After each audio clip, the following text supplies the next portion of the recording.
Well, I used my new Kemper Profiler toaster almost exclusively for 9 months, and I'm more than convinced that the original Kemper toaster is still the best version of a Kemper Profiler, and probably the best digital amp modeler ever made. So here's a Kemper Profiler review in 2024, and more specifically, a Kemper Profiler toaster review. I guess if you haven't played a Kemper, the first thing you're gonna be wondering about is the tone. It's fantastic. There is a reason that the Kemper guys are fanatics. That topic is big enough to get its own video, but honestly, most of the digital amp sound solutions are pretty great. And if some are better than others, then the others really aren't that much worse. So when you're evaluating them, what really makes the difference can be features like user interface, I/O, versatility, size, price. I talk a lot about user interface in my review videos. The Kemper toaster has my favorite on-unit user interface ever. There are so many details that make this enjoyable to deal with. It's actually so good that I almost never use the PC editor. It's actually easier for me to do my work right here in most cases, which is impressive. And it makes using the Kemper feel less like work to me because I don't have to be sitting at a desk. I use it sitting on my couch,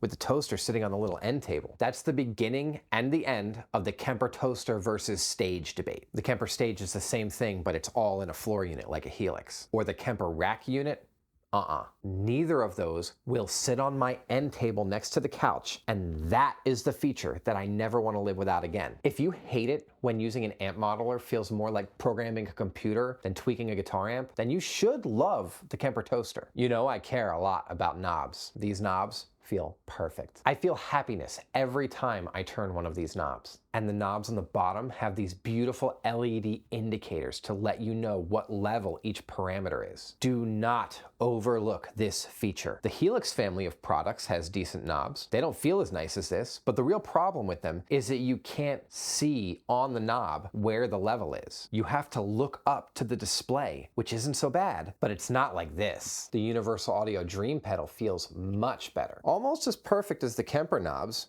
and cooler looking. They have a dot so you can see where the levels are, but once you switch over to a preset or alt controls, these dots become meaningless and you can't see the level at all. The Kemper knob LED indicators let you have your cake and eat it too. You can see the level of each parameter at a glance, at the knobs where you want to see them, without giving one spot on the knob a static mark that can't be moved by the software. So I can see the levels as they stand now.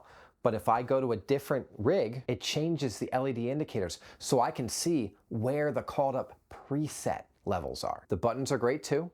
They have LED indicators so you can see at a glance what's on or off. The effect block buttons also have color code LED indicators so you can see what kind of effect is in each slot. These buttons probably look flashing to you, but that's an LED sampling thing. The camera has a sample rate and the LEDs have a sample rate, so if they don't jive, it'll look flashing on camera. In the room, they just look solid. I don't see them flash at all. The menus are, well, menus. If you hate menus, it's something to consider. But this kind of all-in-one unit has too many features not to have menus. And the Kemper, in particular, has so many features that it has the most menus I've ever seen. Almost every single button on this toaster will call up a menu if you hold it. There's a dedicated menu for input, output, for rig or preset settings, system settings. I've got to be honest about it being a lot to learn at first. I read the entire Kemper user manual and it felt like it was 400 pages long. The menus are intuitive,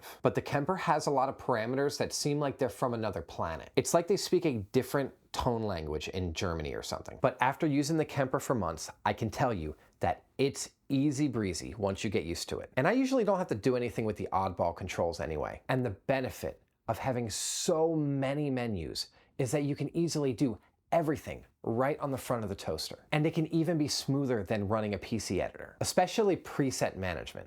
And I mean more than anything, preset management. You know what the worst part is of using certain other units without a PC editor? It's saving and managing and especially naming presets. Check this out.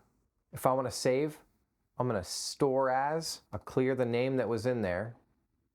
You see these beautiful knobs? You can spell things without feeling like an idiot. The tactile feel, the little click of the knob makes a big difference. And then when you stop on the right letter, the cursor automatically goes to the next character.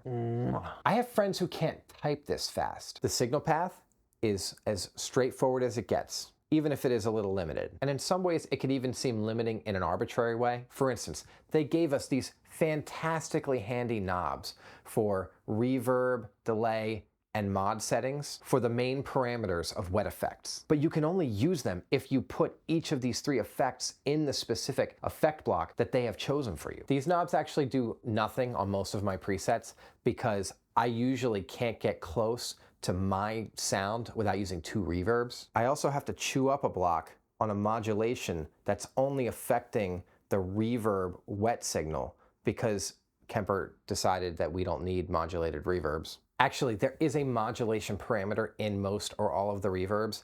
I just hate what it does. So there's reverbs here and here. So that pushes my delay all the way to the X block. There's a reverb at the end, so these 2 knobs will function for that reverb, but the other reverb's over here, and those knobs won't do anything with that mix and time. The delay block gets chewed up by a modulation that I have to set to only modulate the wet signal of this reverb, which is the only way you can do it. It has to be in that block. If I wanted a normal modulation, I'd have to put it before the amp, which is fine. It just means I don't get to use these knobs, and it makes me sad. I would like it if Kemper made a way to choose in a menu somewhere which block each of these sets of knobs will control. It would take hours to tell you all the little details that Kemper got right on this toaster user interface. But let me share just one more. It's very special. The lock feature. You see that button right there? I can select any effect and lock it. Now, if I go to a different rig or a different performance, it will stay exactly the same.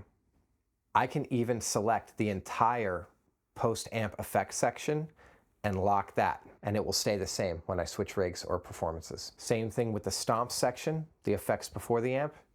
Just lock it, and I can go everywhere I want to go, and those won't change. You can lock your input controls. I keep those locked in case I change the clean sense and distortion sense. You can lock your output settings, your rig settings. You can lock your system settings. You can lock your amp, EQ, or cabinet, or the whole tone stack in the middle there. I love this feature, and I use it all the time. For one thing, do you see this little block right here? That's an EQ that I always use with my Stratocaster or my Silver Sky. The block is locked. So no matter what rig or performance preset I call up, it comes with me. If I turn it on, it stays on. No matter what preset I go to, if I turn it off, it stays off, which is good because if I have my Strat in my hands, I'm gonna keep having my Strat with me no matter what preset I go to. Probably the best use for the lock button is auditioning sounds. This is a performance I made with 5 rigs, and each of these rigs is a profile from a third party.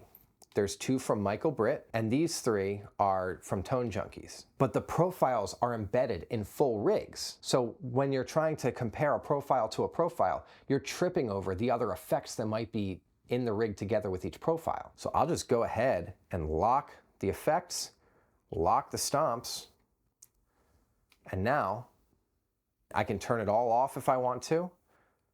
And if I go from rig to compare these profiles, they all just stay off. Or if I want to compare it with reverb, I'm going to hear them with the same reverb. That way I'm comparing apples to apples. Just watch out when you're doing this kind of thing that you don't save over any presets and not realize that you have stuff locked. You could end up saving over your effects or your stomps and not have a way to get that back. You can really make a mess for yourself. I've done it. One thing I always do before I save anything or before I turn the unit off is I just hold the lock button and it'll tell you what's locked. I have the input locked, I always do, but I still have stomps and effects locked.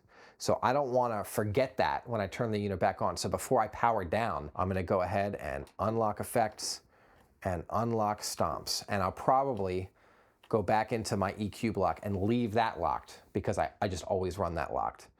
And now I'll press and hold lock again.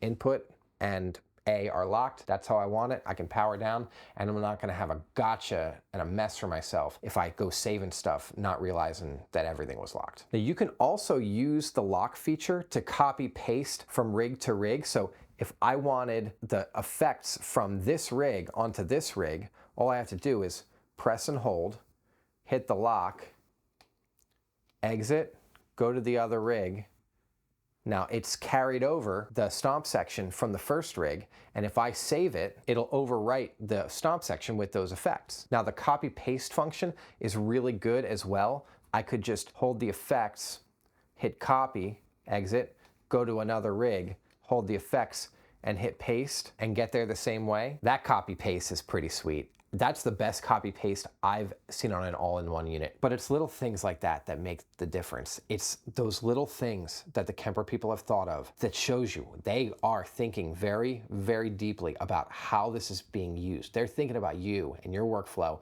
and giving you the best tool. Okay, here's one more real quick. See if I highlight an effect? So for distortion effects, for instance, if I scroll through the type of effect, I can just hit load type and it will load that effect with static parameters. None of the knobs changed.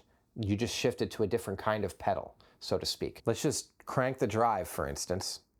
And now we're gonna go up to a green scream, load type, we still have our drive on 10. We wanna go try the Kemper drive, load type, still have our drive on 10. So we can audition the different types of drives that the Kemper gave us with the same parameters to see which one we like the best. Only a true nerd, only one of us would have thought of that. I feel like I haven't even scratched the surface with all the things I could talk about with the user interface of the Kemper toaster.